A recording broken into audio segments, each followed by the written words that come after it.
Hello दोस्तों, कैसे हो आप सब। Welcome back to Joy University में हूं प्रकाश। इस वीडियो में हम बात करने वाले हैं ईयर 2025 में, यानी कि 2025 में एसएससी कौन कौन सी एग्जाम्स कंडक्ट कराने वाली है एंड यहाँ पे अप्लाई करने की एलिजिबिलिटी क्राइटेरिया क्या रहती है उसके बारे में भी हम यहाँ बात करेंगे। कौन कौन सी एग्जाम्स हैं एंड क्या एलिजिबिलिटी क्राइटेरिया रहने वाली है। देखिए, एसएससी के थ्रू जितनी भी रिक्रूटमेंट होती है वो या तो सेंट्रल गवर्नमेंट में जो अलग अलग पोस्ट है उसके लिए होती है, या फिर दिल्ली पुलिस है उसमें रिक्रूटमेंट के लिए होती है, या फिर सेंट्रल आर्म पुलिस फोर्सेज है उसमें अलग अलग पोस्ट में रिक्रूटमेंट के लिए एसएससी एग्जाम कंडक्ट कराती है। उसमें पोस्टिंग के लिए जो भी वैकेंसी निकलती है वो एसएससी के एग्जाम्स के थ्रू फिल की जाती है। तो कौन कौन सी एग्जाम्स है उसके बारे में बात कर लेते हैं।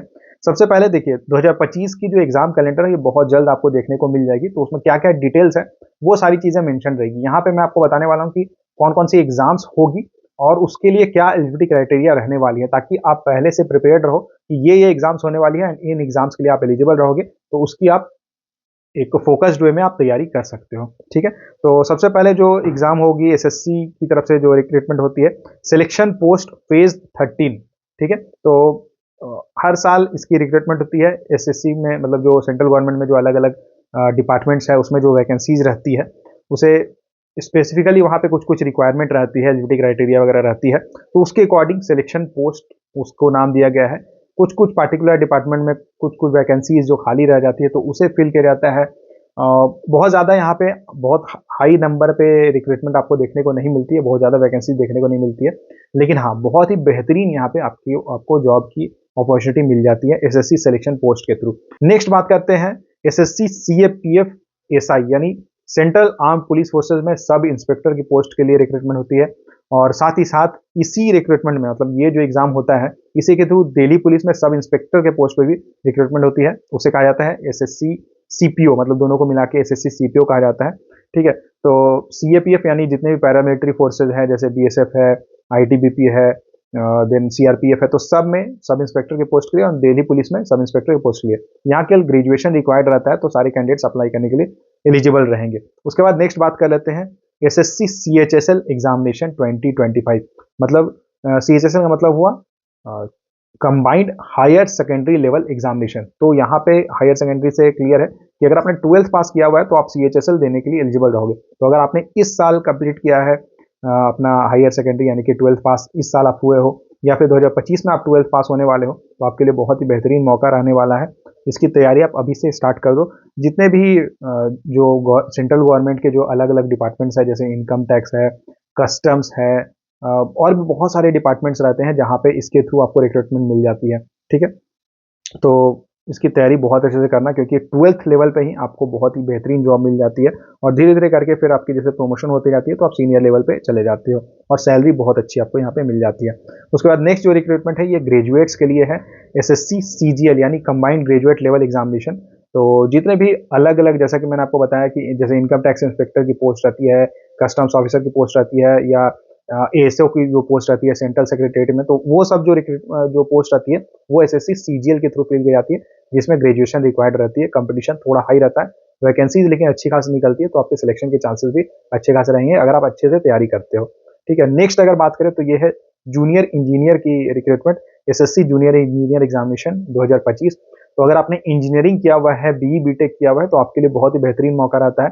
खास करके जो वैकेंसीज निकलती है मैक्सिमम आपको सिविल में, इलेक्ट्रिकल में, मैकेनिकल में वैकेंसीज देखने को मिलती है। तो अगर आपने इन तीनों में अगर इंजीनियरिंग किया हुआ है तो आपके लिए बहुत ही बेहतरीन मौका रहेगा और ये हर साल वैकेंसी निकलती है।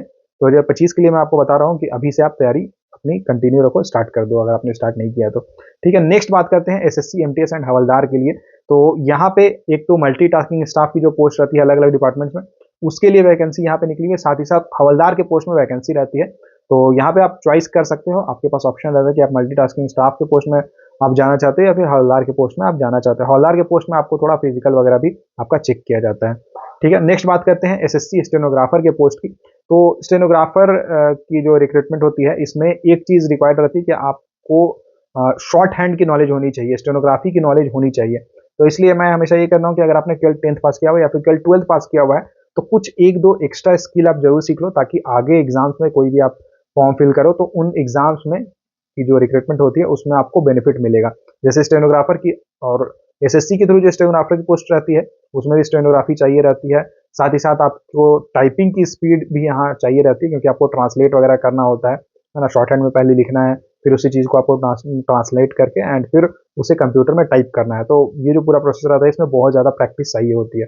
अगर एक रिक्रूटमेंट आई है, वैकेंसी आ जाती है एंड उसके बाद आप सोचो कि 1 महीने में हो जाएगा, 10 दिन हो जाएगा, तो ऐसा नहीं होगा, इसमें थोड़ा समय लग जाता है। ठीक है, तो इसलिए बेटर रहेगा कि आप पहले से इन चीज़ों के लिए आप तैयारी करके आप रेडी रहो। उसके बाद बात करते हैं एसएससी कांस्टेबल जीडी। जीडी का मतलब हुआ जनरल ड्यूटी, मतलब जनरल ड्यूटी इसमें पेट्रोलिंग वगैरह का काम होता है या फिर सिक्योरिटी प्रोवाइड करनी होती है। तो यहाँ पे जो कांस्टेबल जीडी की जो पोस्ट रहती है, इसकी जो अलग अलग पैरामिलिट्री फोर्सेज है, सेंट्रल आर्म पुलिस फोर्सेज है, आईटीबीपी, बीएसएफ, सीआरपीएफ, तो उन सब में आपका सिलेक्शन होता है, उसमें आप कांस्टेबल के पोस्ट में ज्वाइन करते हो। ठीक है, और उसके बाद बात करते हैं एसएससी जूनियर ट्रांसलेटर एग्जामिनेशन 2025 की। तो जूनियर ट्रांसलेटर के अलग अलग जो कुछ कुछ डिपार्टमेंट्स ऐसी होती हैं जहाँ जूनियर ट्रांसलेटर के पोस्ट के लिए रिक्रूटमेंट निकलती है, तो वहाँ पे वैकेंसीज आती है।